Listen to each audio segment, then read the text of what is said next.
So blacks commit more crimes than whites do. They commit more murders, they commit more arsons, they commit more kidnappings. Hey, I see it, I want it, I cop it.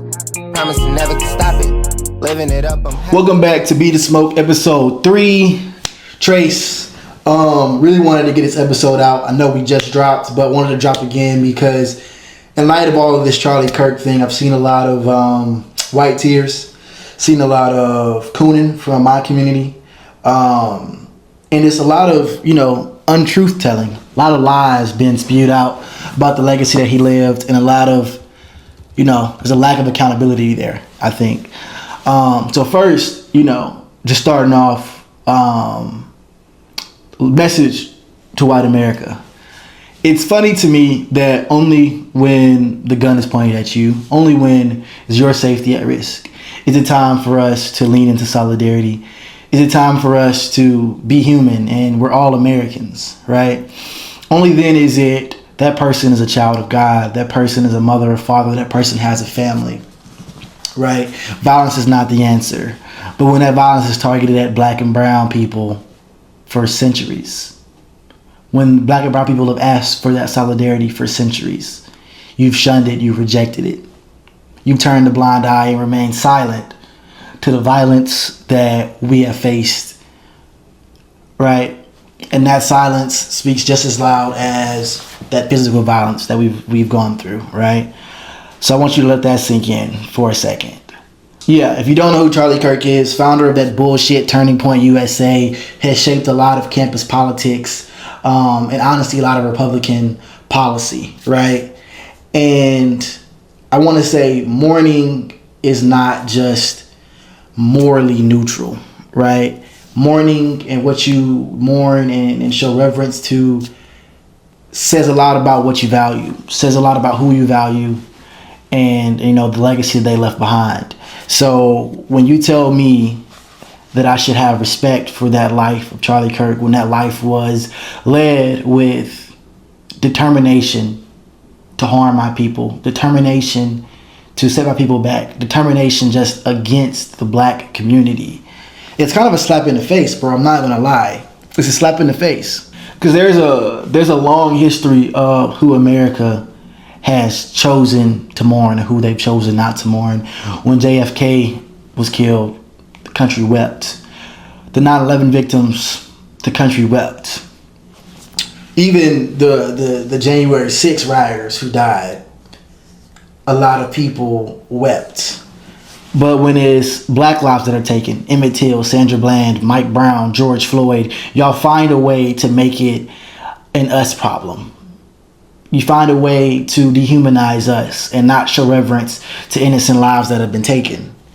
When you look at even, the way the country reacted to George Floyd, yes, we had a lot of protests, riots, whatever you want to call them, but there was still a mass amount of people who blamed him, Charlie Kirk being one, called him a black criminal, said he died of a drug overdose, even though we got video footage of a police officer having his knee on his neck for 9 minutes. We all saw that, and you still found a way to make it a black man's fault that his own life was taken too early.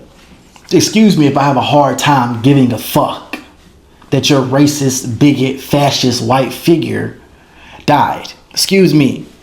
When all of these networks rush to post photos and send prayers, and all of these athletes and quarterbacks wanna post on their Instagrams that Charlie Kirk, R.I.P., R.I.P., rest in heaven. Excuse me if I'm having a hard time accepting that, right?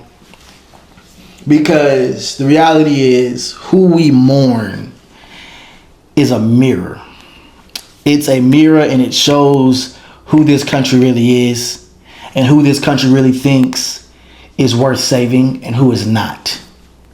It shows us what value they place on the lives of our community versus theirs. Let's get into the idea of opinion versus hate speech, because a lot of folks have been saying he just died for having an opinion and it's freedom of speech. The speech he gave, newsflash, was fucking hate speech. It was fucking racism. It was fucking bigotry. It was fucking transphobia and homophobia. It was all of the isms. He was a fucking Nazi. Or you want us to mourn a fucking Nazi's death. Look at how hypocritical that is.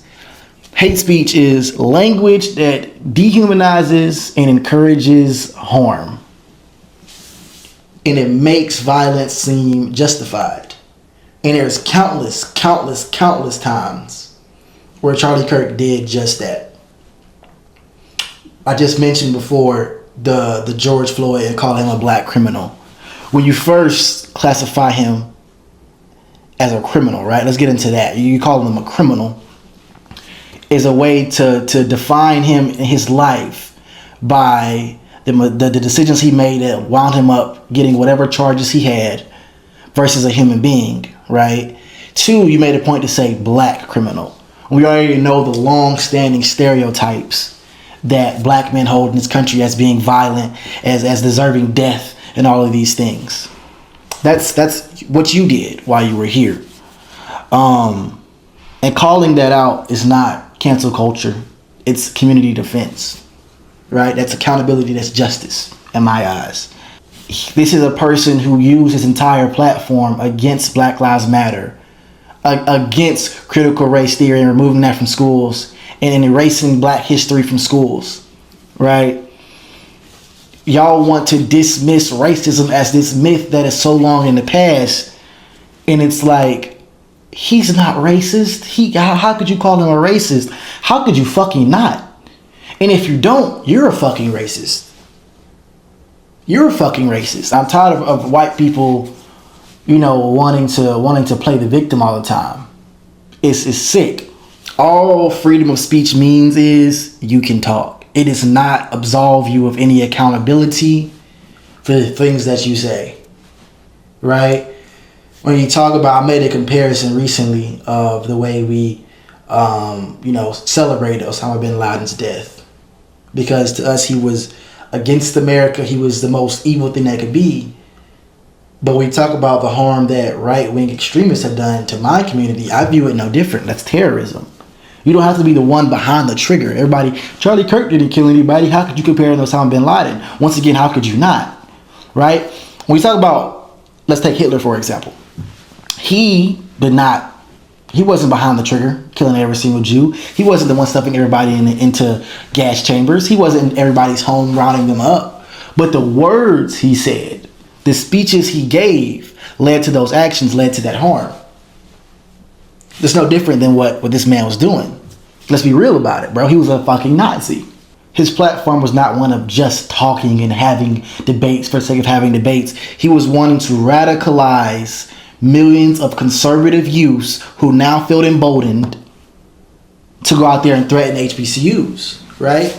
Like, the first thing they did, this man was killed in Utah by a white person. And the first thing they did a day later is threaten HBCUs. Countless HBCUs are receiving threats in this country because that's what he stood for. He stood for the harm and detriment of marginalized communities.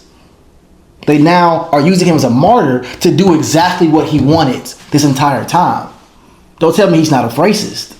Don't tell me he wasn't a bigot. Don't tell me he wasn't a Nazi. Words become policy, and policy becomes harm. And that harm is always at the detriment of the black community, black people. And I'm done talking about white folks. Let's get into our community. That's who I really, really want to address this to, because this forgive your oppressors conditioning, we got to get out of this, bro. We got to get out of this mindset, because black folks are taught all the time to forgive those who harm us. Publicly, immediately, loudly, forgive them. And it's that Christian brainwashing we've received, right? This Eurocentric, European, westernized version of Christian that was forced upon us during slavery. And it's interesting because that same book they gave you and they manipulated, those same scriptures, they don't even abide by them. You follow them to a T. Our community wants to follow them to a T. They gave you all the subservient scriptures, all the obedient scriptures, all the forgiving scriptures.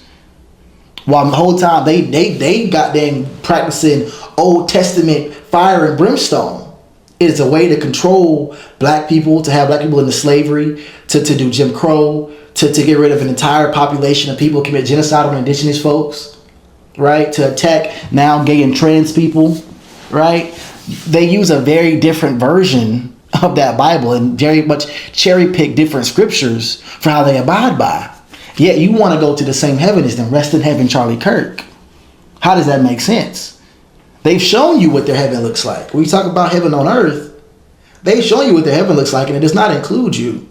So how can you say we're all going to the same place? He's still a child of God. We're gonna see him in heaven. Da da da da. How can you say things like this as a black person? I don't understand that. Their heaven does not include you, bro. It don't include your black ass. Like, forgiveness can be healing. Don't get me wrong. It can be healing, but forgiveness under pressure is not forgiveness. It's social control. It's a way to excuse your oppressor from the accountability that they deserve. Anger, rage, whatever you want to call it, is not evil. It's not demonic. It leads you to invoking change in your community, in your surrounding area. That anger, when you use that anger that you should have, these people who consistently spit on you, slap you in the face, rape you, shoot you, neglect you in hospitals, watch your sisters die, have no empathy or care for you. That rage that you feel should not be tucked away and to say, I'm going to forgive it, kumbaya, sing about it, sing one up, I'll wait on Jesus to come back. No, use that rage. Use that rage to do something. I'm tired of us just recording everything, bro. It's time to start smacking niggas in the mouth. What are we talking about here? Every time we say we have to take the high road, we have to be better, we have to show grace, right? We're literally being asked to prioritize these white redemption arcs over black life, over black survival, over the black existence. So I'm not saying I'm about to go dance on a motherfucker's grave, but I'm definitely not going to mourn the loss of his life. I'm going to choose to mourn those who would mourn me. I'm going to choose to mourn those who would have loved me while they lived. Not those who would have harmed me while they were here, who did harm me while they were here, right? Those who stood in the way of my liberation will never get a tear out of me. Will never do that. Y'all want to call yourselves leftists so bad, but then want to cry when the oppressor is offed. Y'all moderate as hell, man. And also while we're here, let's talk about, the people who choose to side with the oppressors, right? We talk about people, Candace Owens, right? She got up there. He was my brother. We were brother and sister. This is the same man who literally said black women don't have, the mental capacity or whatever he said. Like shit like that. Countless times where he attacked black women, called them moronic and all of these things. And you have the nerve to be so disconnected from your blackness. Where you just passively exist in your blackness. You have this social, political, and moral delusion that you're one of the good ones and that you're on their side and they side with you. When he's literally referring to you, black woman, as all of these negative things. Right?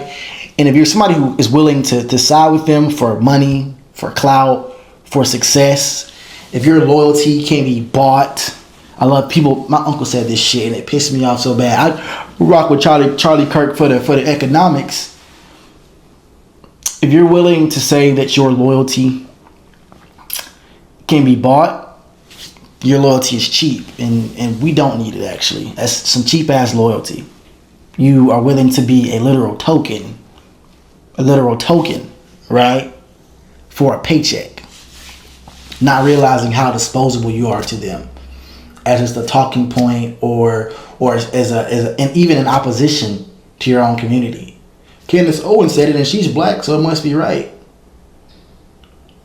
Word. So finally, I'll just say,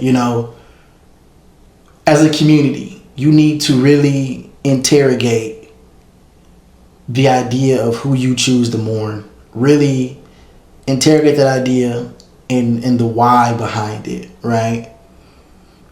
Ask yourself, whose humanity do you center when you think about these things? When you're told, all life is precious, because it is. Don't get me wrong, it is.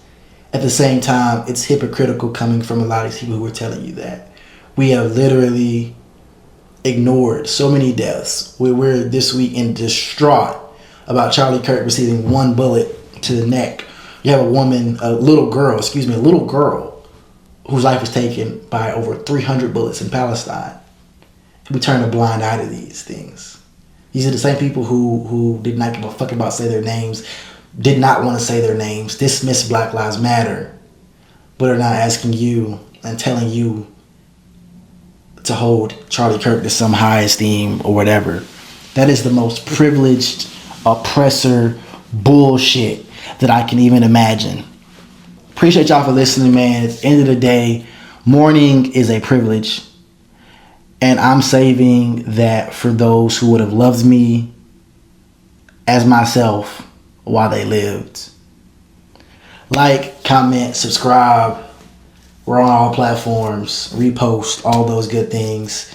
Until next time, y'all. Love, peace, chicken grease. Signing out. Hey, I see it, I want it, I cop it. Promise to never stop it. Living it up, I'm having.